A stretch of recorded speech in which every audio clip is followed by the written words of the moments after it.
नमस्कार. आयुर्वेद शास्त्राने विष्णू सहस्त्रनामाला महत्त्व दिलेलं आहे. त्याच्या जपाने सर्व प्रकारची दुःख आणि आजार बरे होऊ शकतात. म्हणून या हरिनामाचा जप सदैव करावा, कितीही करावा, कुठेही करावा, करत राहावा. या अनुषंगाने जर आपल्याला समूहाचं प्रमुख व्हायचं असेल, लोकांचा प्रतिनिधी व्हायचं असेल, तर या हरिनामाचा जप सदैव करावा.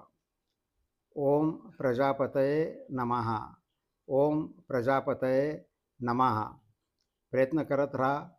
आपल्याला यश निश्चितपणे प्राप्त होईल आणि आपण समूहाचं प्रतिनिधित्व, समूहाचे प्रमुख म्हणून होऊ शकाल.